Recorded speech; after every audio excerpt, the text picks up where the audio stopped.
whiter than the snow, yes, whiter than the snow. Now wash me, and I shall be whiter than the snow, than the snow.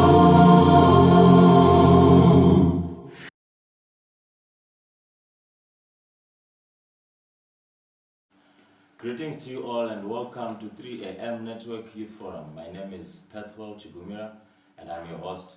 And today I have my friends who have joined me. Some faces are usual and we actually have one new face. My brother and pastor here, he's going to introduce himself, but for the sake of our viewers who might be new, I'm going to request the panel to introduce themselves, starting with the lady on my far left. Hello once again, Charity Muga, I'm back again. Hi family, my name is Tandolozu Moyo. Hope you enjoy. Hello viewers, my name is Manashe Marangi. Thank you so much. By the way, viewers, Mr. Tando is a pastor. Yeah, I just thought I should make that disclaimer in case you start hearing some Greek words coming out from his mouth. You don't need to be scared. So, well, today we are looking at a topic that is usually deemed by many young people as controversial. But I want to believe it's not really a controversial topic. Probably we just attend to it with controversial spirits, if there's anything like that. But it's a topic that is common amongst the young people, and it's the issue of decorum and dressing. Decorum and dressing. Now, allow me to put a disclaimer before we go any further. I understand there are issues to do with culture that come into play. You know, people we usually want to use culture to defend how they dress. You know, it depends with the culture that I come from and all. But God has got a certain foundation that He has laid as far as issues of dressing are concerned. There is a particular standard that you need to obtain and that you need to observe. And that is the standard that God laid in His Word and in the spirit of prophecy. And today we are going to look at that standard in depth and see what God has to say pertaining to the issues of dressing. So to start with, allow me to ask, why are we supposed to dress? What is the reason for dressing? Why should I dress? You know, I'm dressed in this suit. Why are we supposed to dress? The first reason that we dress for is to cover nakedness. In the Garden of Eden, Adam and Eve ran to get leaves to cover their nakedness. So the first reason is to cover nakedness. Okay, to cover nakedness. Now, as our speakers lay out their views, I want us to remember that we are looking at the foundation of issues to do with decorum and dressing. So when she says dressing is, or we dress so that we cover our nakedness, that means in the eyes of God, when we are covering our nakedness, we are dressed properly. Okay. True or false? That's right. Yeah, that's right. So when we cover ourselves, we are dressed properly. That then kindles me to ask this question, to say, how then do we define nakedness? How then do we define? Because I'll give an example. My hands are not covered right now, so my hands are naked. So what is it that we are looking at, or how basically can we define the issue of nakedness? Well, let me put it this way. For example, take for instance here in Africa, particularly Zimbabwe, there are certain type of maybe body parts which we deem to be sacred somehow, right? Okay. Thereby, if I dress in a way that exposes those body parts, then I am naked. Alright. This might be different from wherever place we may be, but it all goes under one umbrella. Nakedness is nakedness. All right. Yeah. So there's an issue of revealing some particular body parts, and I want to believe even if it's not sacred body parts, but you know there are some certain parts of the body which, when someone lays an eye at, the mind starts going through a lot of things. Yeah. So I want to believe God wants us to cover those parts, and by so doing, we then become modest. Probably you might share some more views as to the reasons why we dress. The other reason is to glorify God. Okay. God should be seen through our dressing. We should preach through our dressing. All right. And also to just physically protect our bodies, like from the wind, the sun, direct sunlight, and even the rain. Okay. So if we are to protect our bodies, we have to dress properly. Okay. So as we dress, God is supposed to be seen from the way we are dressing. And whatsoever we put on should protect us from any kind of harm. Yeah, it could be physical harm, it could be emotional harm, it could be sexual, whatever. Whatever you put on should protect you. Okay, fine. Maybe you may proceed. You still have more. For identification as well. You can tell if someone is approaching you. You can tell where they come from through the way they are dressing. You can identify easily. Even their profession. All right, even their profession. I like that one. The issue of identity is very important. It reminds me, many times when I'm going to church, I usually get on a cab. I get on a taxi and I'm usually given the best seat.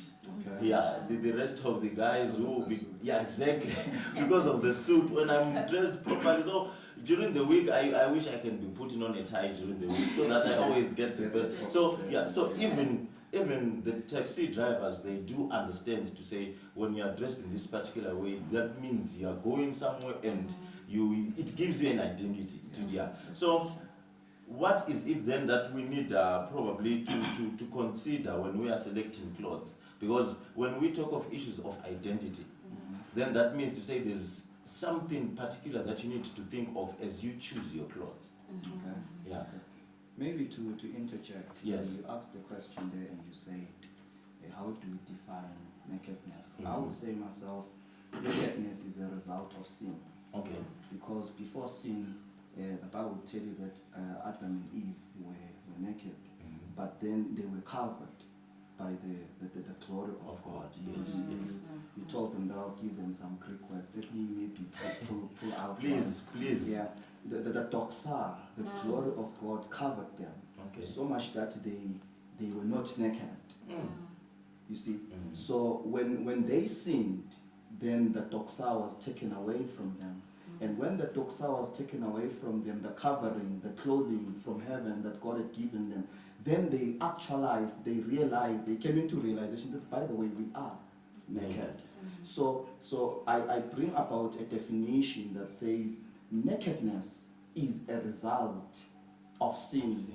So sin brought about nakedness and shamefulness, because when they realized that they are naked, then shamefulness came out in their space and all that. So that's what I got at the moment. Oh, thank you so much, Pastor. So I think we can even twin what the pastor is saying with the point of saying when you dress, it's supposed to reveal the glory of God. Because originally they were dressed in the glory, actually in the doxa. Yeah, you know I've learned, yeah, in the doxa of God. Yeah, they were dressed in the doxa of God. So whatsoever we put on should reflect the doxa of God. Yeah, that is where we are supposed to be headed. Thank you so much for that one. You actually wanted to say something, Charity, when we spoke of issues of selection of clothing. Yes. I just wanted to raise some points that come to mind when it comes to what affects how we select the clothes that we put on.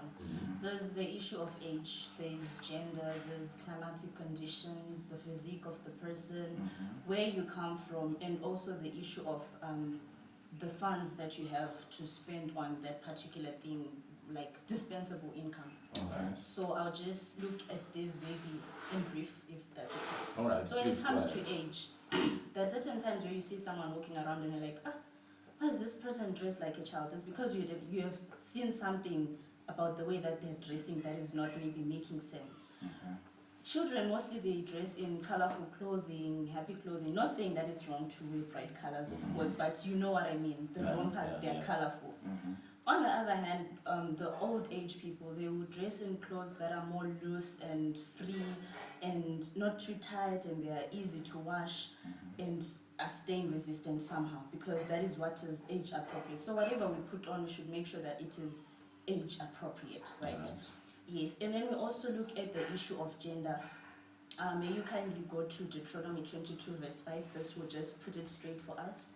We're not going to be looking as to whether it's right for A or B to wear A or what, but just Deuteronomy 22 verse 5. 22 verse 5, the Bible says, a woman must not wear men's clothing, nor a man wear women's clothing, for the Lord your God detests anyone who does this. That is plain and simple. And then when we look at climatic conditions, we cannot say you're supposed to only wear this kind of clothes because we're in different climatic regions. If it's hot, you need to wear clothes that will let you breathe freely, you know. Yes, but also if you're in the cold, you should make sure that all your body parts, they are closed so that you are not prone to disease and stuff like that, right? And then also need, this is very important, the physique of the person who's going to be putting on that outfit. Most of the time, especially nowadays with these online shopping platforms, Shein, whatever it's called, Yes. people will go there, see that mannequin is nicely dressed and be like, I want this dress, but not considering my body type. Alright. The dress comes, maybe it fits, but it is not comfortable. Sometimes it doesn't even fit. It doesn't, you know, go well with my body. Okay. You understand? Okay. Yeah. So that is very important to consider the type of body that you have and know that not every dress is for you. Does this also apply to the gentlemen? Because you're talking about dresses. Very much. It does. A lot of guys, I don't know if they're wearing the wrong size of suit or what is happening. You know, there are these tight fitting pants that you're wearing nowadays. Your suit, the upper part is fine, but the trousers, hey, I don't know. Sometimes it is even short and it is tight, you know. Okay. Yes, we're forgetting how in biology we're taught that as men should not be wearing clothes that are too tight fitting because it will affect their fertility in the future. It's not something that you're going to immediately see the results of or the consequences, but later on in the future, you will know. And then lastly, I want to mention the issue of dispensable income. This is the amount of money that you have readily to spend on clothes. And then we'll have a verse which talks about this, which is Proverbs 13 verse 7, whereby people want to spend a lot of money on clothes. But it is good to spend the money that you have and buy what you can afford. Don't try to look like what you're not.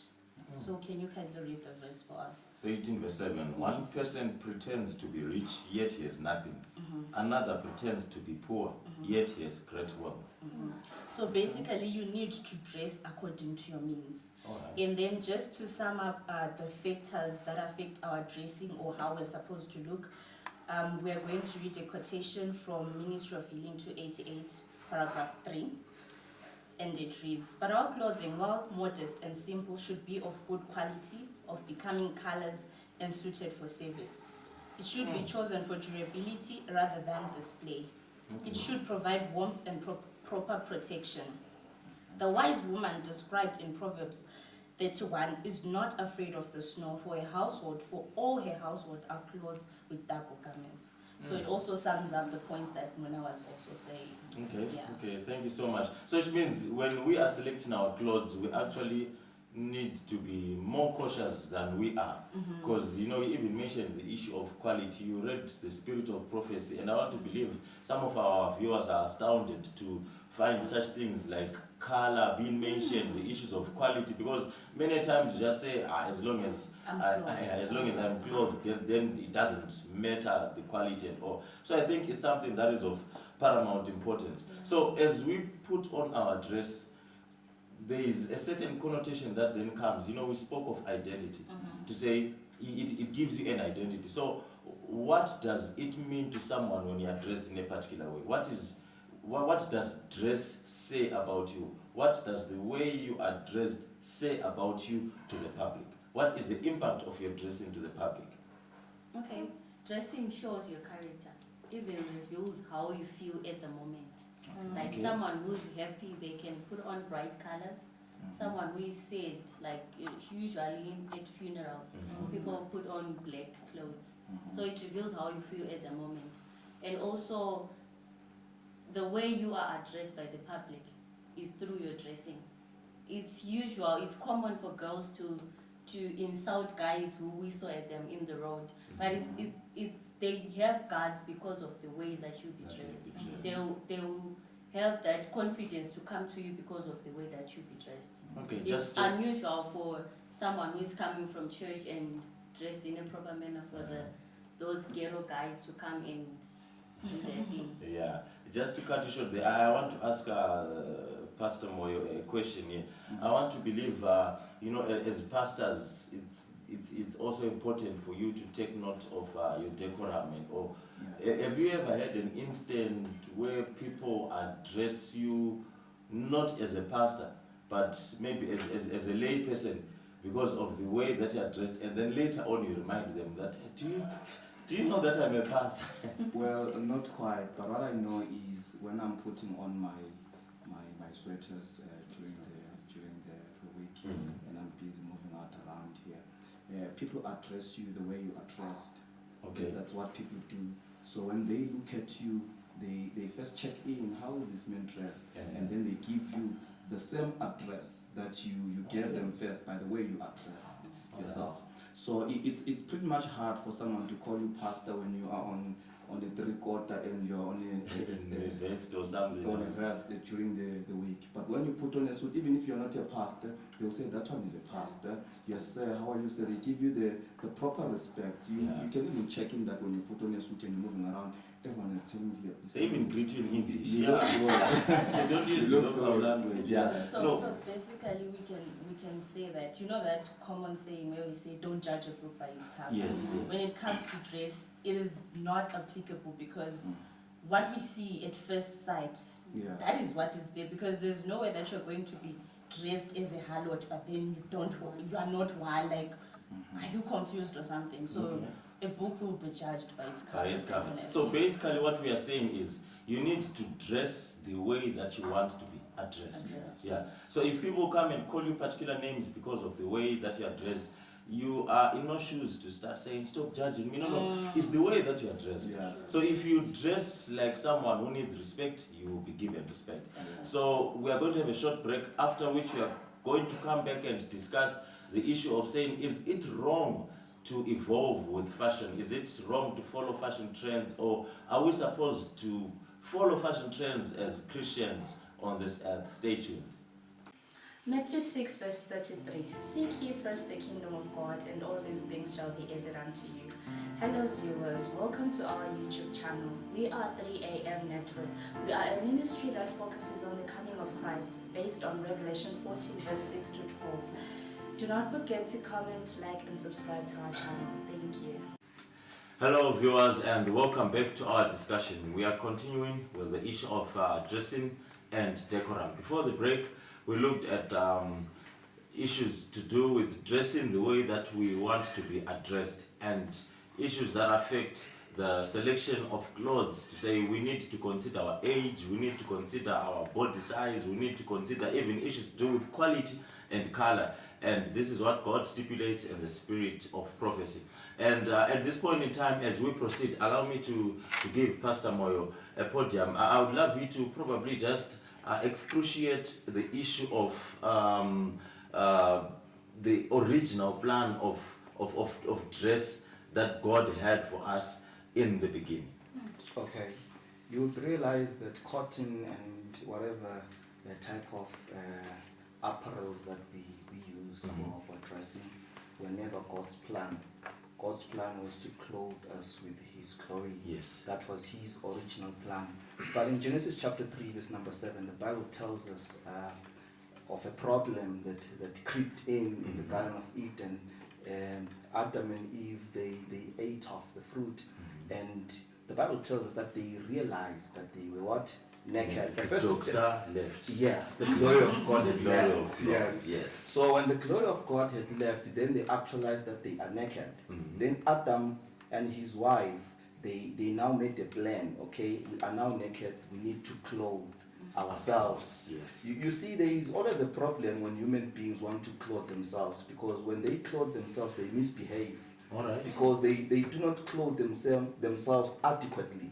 They are always inadequate in doing this business of dressing up. Right. So it's a serious problem that we need to take note there. God's original plan is His glory, but man have another way of clothing themselves. The Bible tells us that they took fig trees and clothed themselves. But when God arrives, they actualized again that even when they had clothed themselves, they were still naked. Yeah, yeah. So God says to them, why are you hiding? Then Adam said, when you came around here, we realized that we're naked, then we hid ourselves. So when people get actualized with nudity, that becomes a problem. Alright. Nakedness is not normal.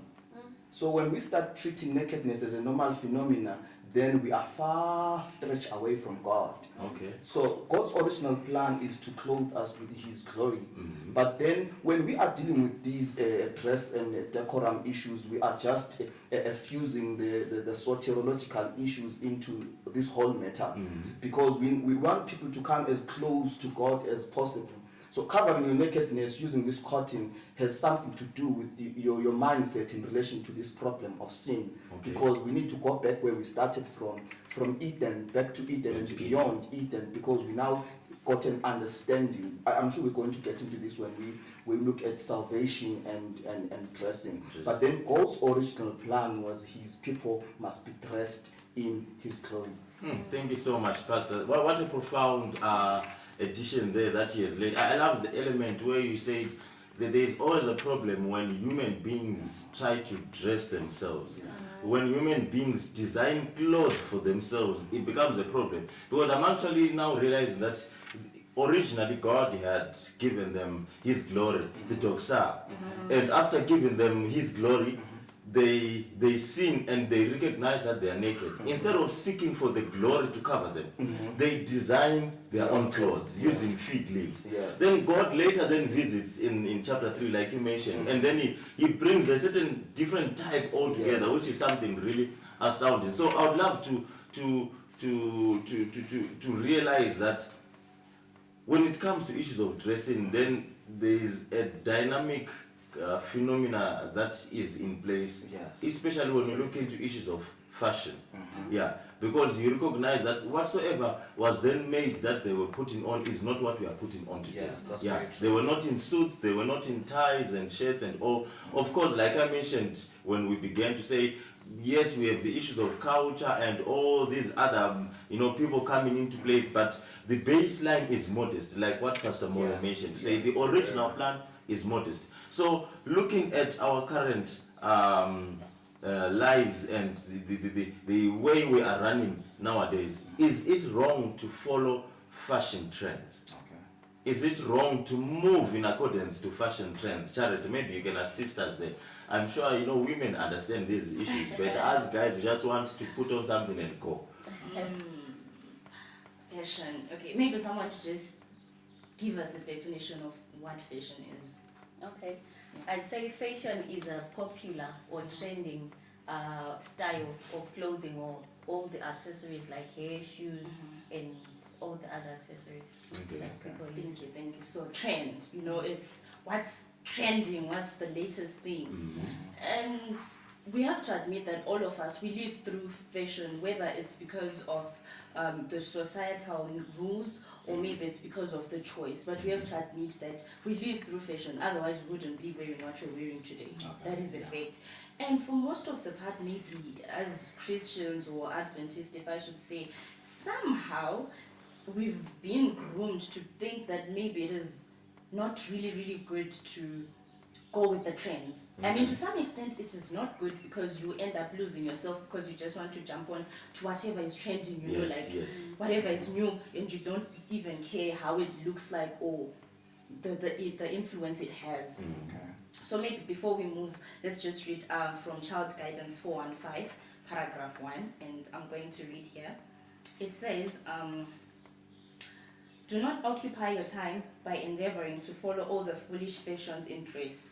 Okay. Dress neatly and becomingly, but do not make yourself the subject of remarks either by being overdressed or by dressing in a lax, untidy manner. Act as though you knew that the eye of heaven is upon you and that you're living under the approbation or disapprobation of God. Okay. So that is clear that in our dressing, let's make sure that we are not on either extremes. You understand? Okay. Like, be within, but stay true to yourself. And as we said, make sure that whatever you are putting on, that doxa is there, Is there, right? okay. It's there, yes. Also, since we're going to be wearing clothes, we are adorning our bodies. Why not like what we wear? We should make sure that whatever we're wearing is giving us the confidence and we're happy about it. Yes, And I'm yes, just going to yes. read the last quotation here, which is 414 paragraph 2. It says, this one is very important, so please go with me. Right? Okay, we are Yes. with you. Christians should not take pains to make themselves a gazing stock by dressing differently from the world. Okay, You get that part? all right. Which is why you are not dressed in animal skin clothes right now.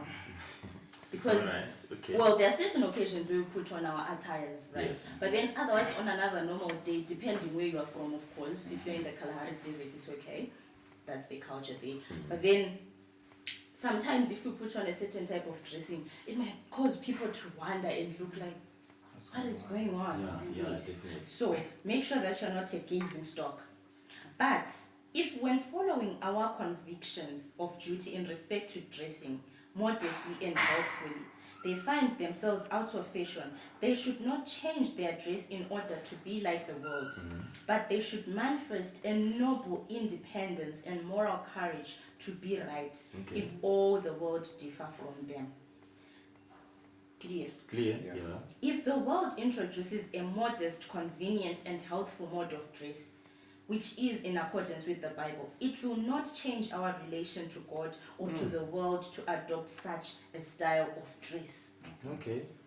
There's no Okay. problem with going with the trend as long as it is within. Christians should follow Christ and make their dress conform to God's word. They should shun extremes. They should humbly pursue a straightforward course, irrespective of applause or of censure, and should cling to the right because of its own merits. All right. Thank you so much for those powerful quotations. You know, I'll repeat what I said earlier on to say it's amazing to find that God actually addresses these issues of, you know, fashion, things that we spend time debating about. God actually makes mention of them to say, as long as it is something that does not disturb our relationship with God, and it's something that also reveals His glory, if we adopt it, even if it's the world that has introduced it, there is no problem. But the problem then comes, like you mentioned in the previous quotation, to say when we become the subjects, you know, you are the center of attraction. You get your piece of clothing, and it's looking so nice. It's probably looking decent, but it captures more attention. People focus more on you, focus more on the dress, and people start discussing you when you come to church. I think that ends up becoming a problem. I think that ends up. So that means even when you select your clothes, you need to consider even the people that are around you. You need to consider the people that are around you. I remember I met this other pastor at some point in time. You know, he was sharing with me to say, in as much as pastors, I'm not going to mention his name, yes, but he was saying in as much as pastors we are told to dress modestly, we are supposed to put on our suits, there are certain suits which I am not going to put on when I go to the rural areas. Because those will be centers of attraction. That suit, it will be just too nice in that area. Yes. So you need to, you agree with me, Pastor, right? Yeah, at least he is agreeing with me. So you need to put on something that is relevantly appropriate. At that place. At that place, exactly. Yes. If it might be good, but in that place, it's not appropriate. Yeah. So you'd better do away with it. Thank you so much for mentioning that one. So that means to say, when we dress, we exert influence. That's very true. When we dress, we exert influence. Because talking about the issues of dress and fashion, I want to believe that there are certain things that we do not even put on because we are afraid of the influence that we are going to give to other people. Like the pastor mentioned, to say, you know, during the week he can put on his, you know, his other pants, he can put on his shorts and all, but to some extent, he won't just move around in the common public dressed like that because he is a pastor. There is some influence. So maybe let me actually start by asking him, what is the influence that dress exerts to the people around us? Okay, maybe before I get there, I'll get there Yes, as yes. quick as possible. when you check in, when God revises what Adam and Eve had done, All right. there are a couple of things that we need to catch in from there. Mhm. He addresses the issue of durability. Mhm. Those guys have taken leaves and they're busy clothing in leaves. And you know, as soon as sin entered, then nature also revolted. Nature said, no, things are not okay now. So leaves started to wither. Mhm. So there was no durability in their Clothing clothing. leaves. Okay. So God dealt with durability, because when He gives them sheepskin, He is saying to them, when you are dressed this way, then this is also durable. Alright. Then God also dealt with the issue of covering. Leaves had not adequately covered them, so He covered their body. And it bounces back to the issue of modesty. I don't know how best we can define modesty, but then the outer world defines modesty in relation to sex. So much that when you are dressed in a way that appears somehow nude, then you are not what? Modest. But it also goes beyond that. A modesty, it comes even to the salvific nature of this thing, because when Jesus died at the cross, He was naked, so that He covers us of our nakedness. Hey. So the issue of dressing goes That's beyond just dressing. Alright. It is a spiritual phenomena. It is a salvific phenomena. It is outstretched. Sometimes when you are not dressed on a mutual base and we see you are not dressed, it is a sign that you are not dressed in a spiritual manner. You have not been saved yourself. Salvation has not arrived. Alright. So your dressing, the way you treat the issue of dressing also shows us how you treat sin as a problem. Because the issue of dressing takes us back to the issue of sin as a problem. So when you cover your nakedness, you are revolting against the sin. You're saying sin is not okay. And if you're not dressing yourself properly, then you're saying you and sin, you're in the same WhatsApp group. You are enjoying. Pastor, You're enjoying. please, we are going to faint here. Thank you so much for that exegesis. When the way you address your dress reveals to us how you address sin as a problem. Yes.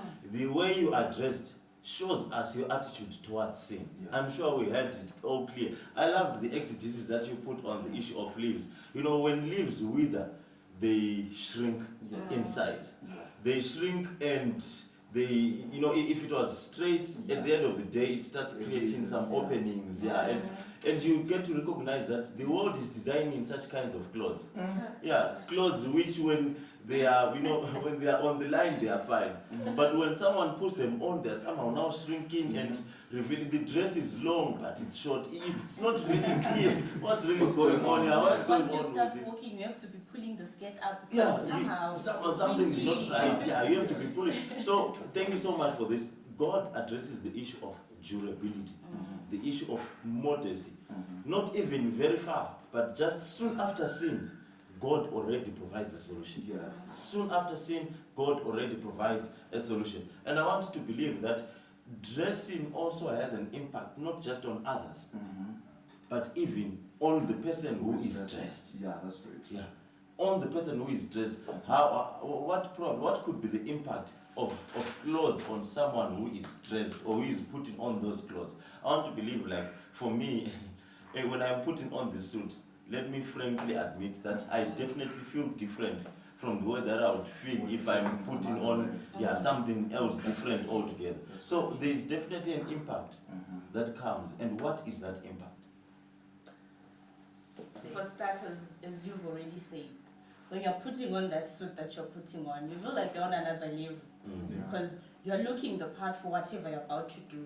So the clothes that you put on, they have on you, when they have an influence already. They have an impact, if I should say. You feel good, and that also increases your productivity in what you're going to be doing. For example, try going to work wearing your pajamas. I'm pretty sure you won't be able to accomplish much because That's very true. you're probably feeling like you're in a sleepy state somehow because you're not dressed the part. So the clothes that we wear, they affect the performance as well as sense of self and even aptitude to negotiate. Try sitting at a table and closing a deal with someone, but that someone is not dressed for that part, you will be questioning, is this still going to come through? Because the person, they're looking, Yeah. yes. Yeah. So the way that we dress also, it puts us on another level. But then we also shouldn't forget that how we dress also, it has an impact on our health.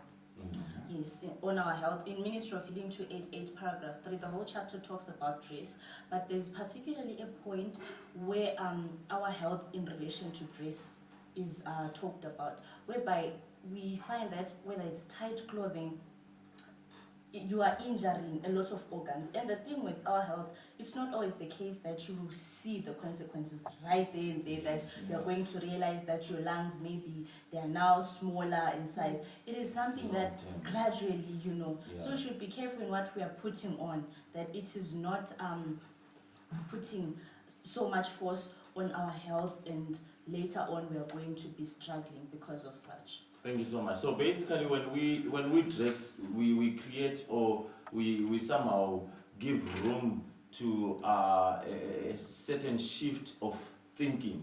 Our minds get affected by how we dress.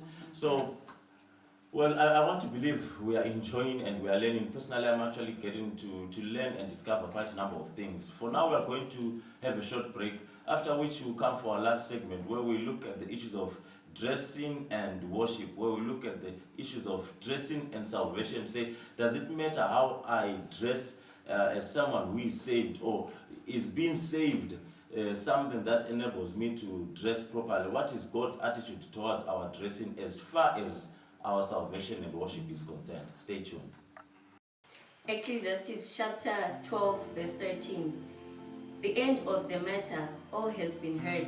Fear God and keep his commandments, for this is the whole duty of men. Welcome to Three Angels Messages Network. We are a ministry which preaches the end time gospel, which is found in the book of Revelation chapter 14. Please do subscribe to our YouTube channel, follow us on Facebook, and join our WhatsApp platforms. Thank you. Hello viewers, and welcome back to our discussion. We are moving into the last segment of our discussion as we continue looking at issues to do with dressing and decorum. Before the break, we looked at the impact that dress has on others and on the one who is putting on those particular clothes. The pastor also took us through an analogy of the book of Genesis chapter 3, where Adam and Eve sewed clothes of their own using leaves, and then God brings a different pattern altogether, sewing their clothes using the sheep's skin. Now, as we move ahead, we are going to look into issues to do with worship and dress. Now, I want to believe on a particular Sabbath, maybe not just for Sabbath keepers or not just for Seventh-day Adventists, but for people within the Christendom, as people go to worship, to church, they have a particular way that they dress.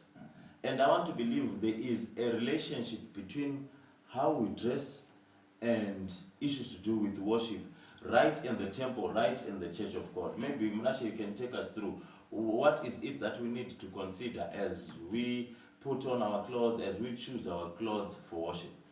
All right. I'll start by reading a quotation from Child Guidance 427, paragraph 5. It says, all should be taught to be neat, clean, and orderly in their dress, but not to indulge in that external adorning which is wholly inappropriate for the sanctuary. There should be no display of apparel, for this encourages irrelevance.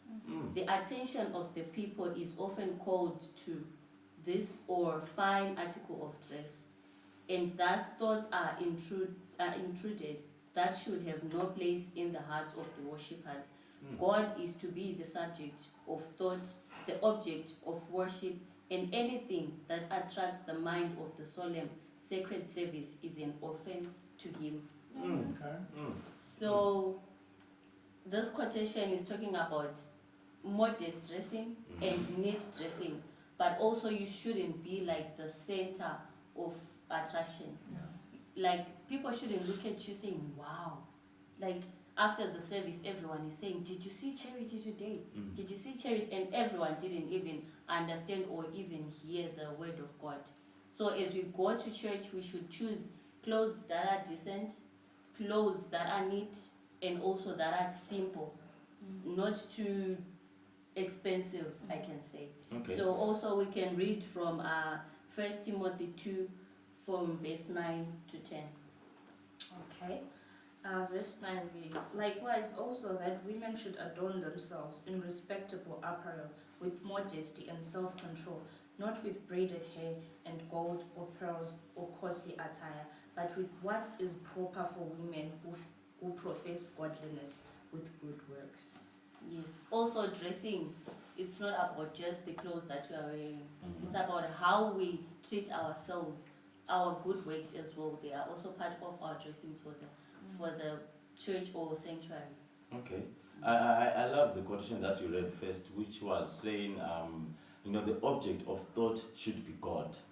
And it came to my realization that, when this is a fact that we can all not disagree on. To say, when you are putting on your clothes, there is someone who comes into your mind. Okay. There's someone who comes into your mind. The moment you choose your clothes, say, okay, for Sabbath, I want to put on this suit and I want to put on this shirt and this tie. Someone comes into your mind. I won't ask us who comes into our minds, but what the spirit of prophecy is saying to us, what God is saying is the object of thought or the subject of thought should be Him. Okay. So when we dress, when we choose our clothes, when we move into our closet and you choose the shirt that you want to put on today, you have to ask yourself to say, is this going to reveal the glory of God? Okay. Is God going to be seen? Are people going to glorify God, or the rest of the Sabbath, people are going to spend discussing my suit? People are going to spend the day asking me, where did you buy the suit? And all these things. Probably you might have something else to add on that issue of worship and dress, Pastor, to say, is it of paramount importance for us as Christians to be really considerate about how we dress? I think as a pastor, you can speak from the pulpit's point of view. I've heard some pastors usually say, you should dress properly. At times the sermon vanishes when I'm in front because of the way you are dressed. Maybe you can have something to allude to this issue. Okay, I'll be referencing much more on the text that we considered. Okay. I believe that dressing is communication. All right. If you go to Genesis, God communicated His death by giving them clothes to dress. All right. He spills blood and covers their nakedness. Okay. There is a cost. There is a cost in dressing, especially when we come into the line of the salvific aspect to dressing. Before they got dressed, blood was supposed to be spilled in that space in the Garden of Eden. God he has a cost incurred in His account when He has to dress people. So let me maybe bring us, maybe take us closer home. Please. When you are in church and you are going to the presence of God to worship Him, then God requires modesty instead of extravagancy. Okay. There are people who come to God with the spacious apparel. They are too good for God.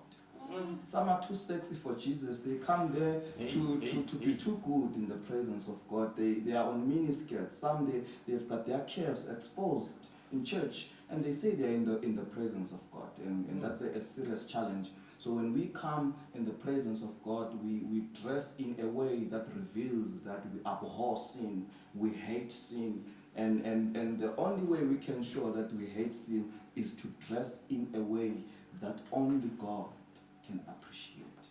I'm sure we heard that loud and clear. Dress in the way that only God can appreciate. I always say this to some of my colleagues, to say, if God was to come on a particular Sabbath, like he breaks the eastern skies on a particular Sabbath, and He comes to take us home, and He says, all those who are in church, I'm taking you to heaven. How many of us would still go to heaven in those clothes that they are putting on? Or some would say, wait, Jesus, I have to go and change so that I don't think these are relevant for heaven.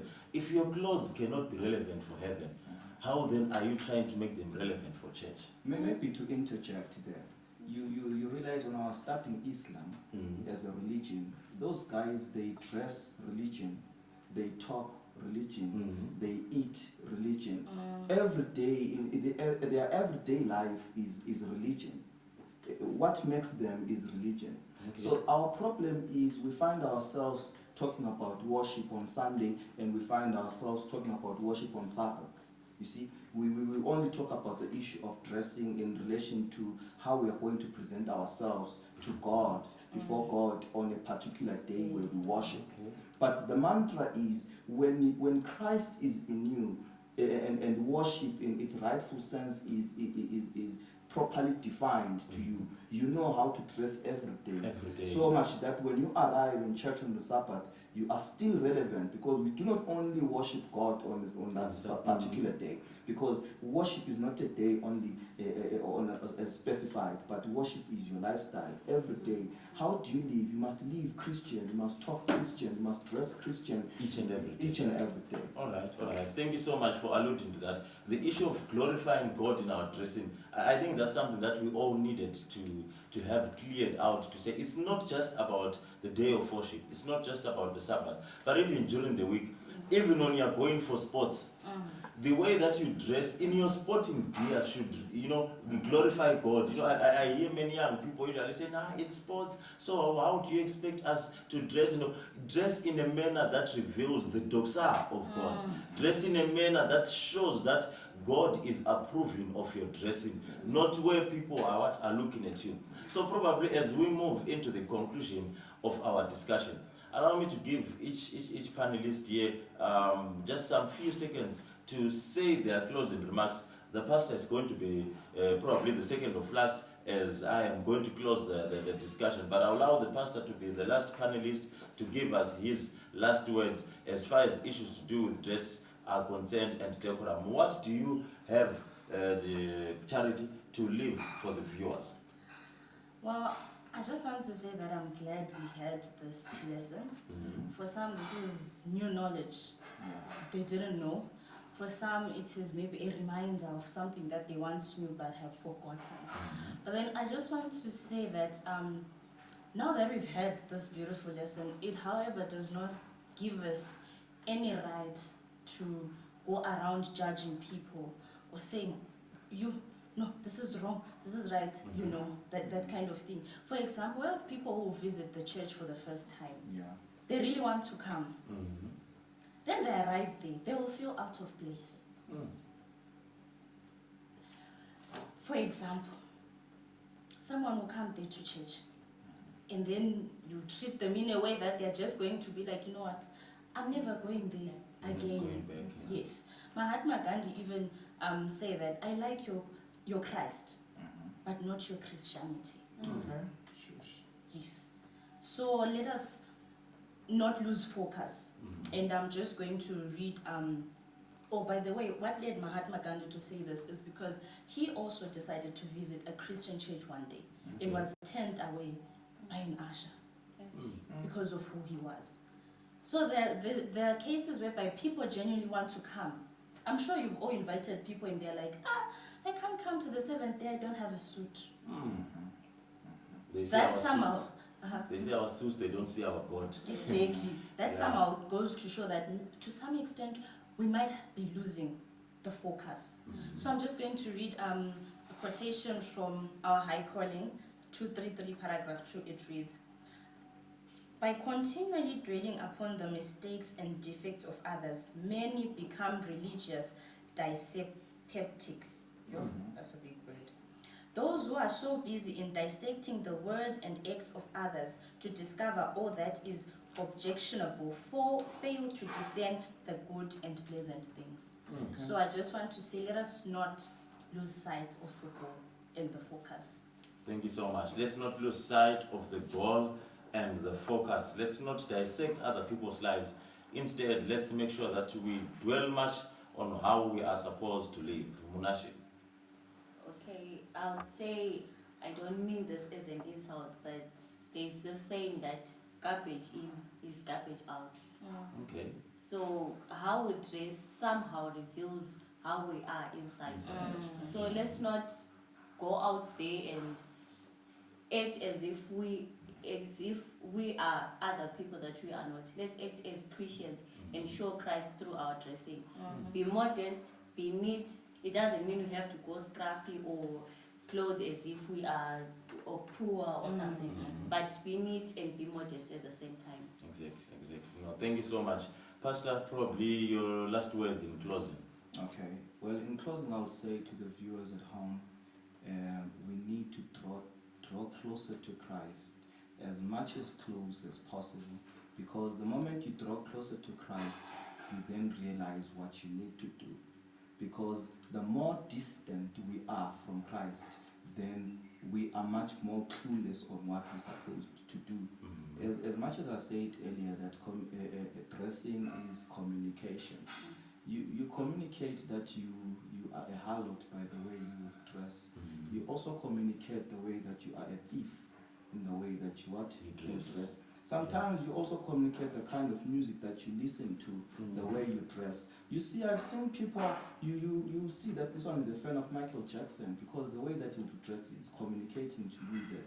Yeah. So what I'm bringing across is in our diversity, wherever we are, there is a communication for each and every person who wants to draw close to Christ in the way they dress. So my question to the viewers at home, whatever space you're coming from, what is it that you're communicating in relation to the way that you dress? Some of us, we're communicating that we are fans to other people. We haven't started living ourselves, but we are living the lives of other people because we want to dress the way they dress. So this is what I have. Maybe lastly, as soon as Christ arrives in a person's life, that person becomes dressed properly. You see, you remember the day when Christ finds Legion, he is busy roaming around the tombs there, and he is naked. So when Christ arrives, Legion comes to Christ, and he kneels down, and Christ exorcises all the demons. The demons flee, they all flee away and get into the flock, the pigs that were there. And the Bible tells you that Christ took off a mantle, a garment, and covered Legion. So God is not excited about nudity. I'll repeat this. God is not excited about nudity. As soon as Christ arrives around nudity must excuse itself in the presence of Christ, because Christ deals with nudity as soon as he arrives. And the scripture has told me this many times. When he arrives in the garden, he deals with nudity first. When he arrives and sees Legion naked, he deals with nudity. And nudity has some one stuff that has to do with salvation, because this was the part that was supposed to cover. So when Christ deals with sin, he has dealt with the mishap that is there on the issue of dressing. So Christ has to deal with sin so that everything else is on point in relation to each and every person's life. So whosoever is at home and listening to this presentation, I pray that Christ reaches to you so that we deal with this issue of dress in a holistic manner. Thank you so much. Thank you so much. I just want to take this time to thank you, panelists, and I want to take this time to thank our viewers for listening. And I want to believe we have all learned and we gained some knowledge somehow, some information that we are going to use to make crucial decisions in our lives. God is not pleased by nudity. God is not pleased by nakedness. My last words to you viewers is that I present to you the Word of God. I present to you the Bible. Let's take time to dress ourselves with the Bible. Dress your heart with the Bible. Dress your mind with the Word of God. And when the Word of God takes dominance in these two, even your life is going to testify. Because nakedness outside reveals the nakedness of the mind and the nakedness of the heart. May the Lord richly bless us, and may He enable us to make crucial decisions of change so that we reveal Him even in our dressing and decorum. From me and my panelists here, it's a goodbye. Thank you so much. Thank you. Sweet hour of prayer, sweet hour of prayer, that calls me from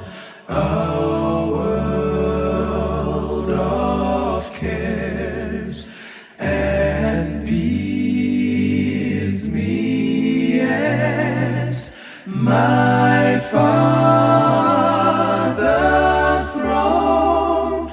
Make all my wants and wishes known. In seasons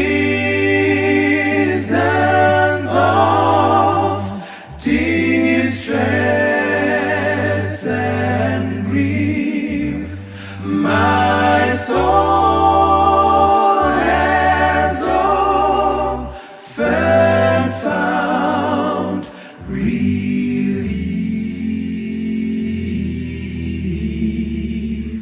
and oft escaped the tempter's snare by thy return, sweet hour of prayer. Gua yoye kunamata nahi yota komorewa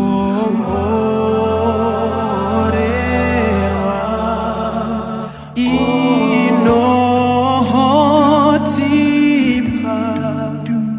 kukumbira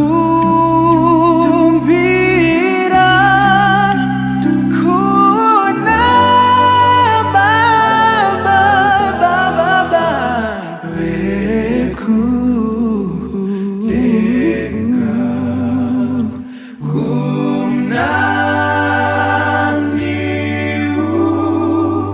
kukulera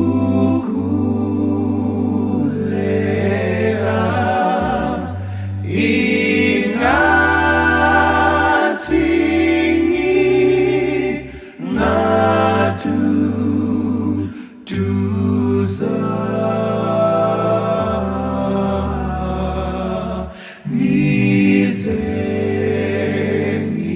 nizengibo nei kaya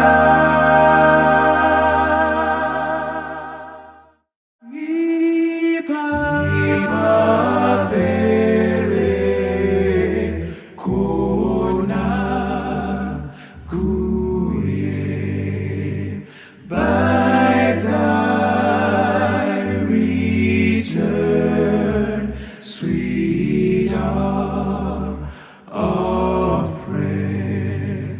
Neyo ngua yeku tenda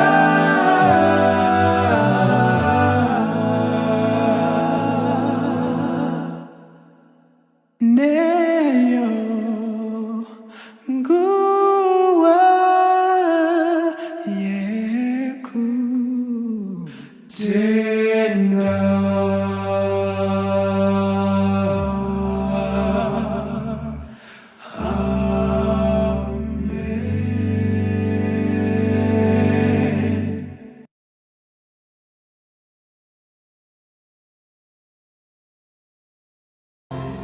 Thank you for being with us here on Three Angels Messages Network, and I hope that you've been blessed as you've been listening to presentations. Please join us again next time. If you have not already liked our page, please click on the like button or subscribe to our YouTube channel. May God bless you.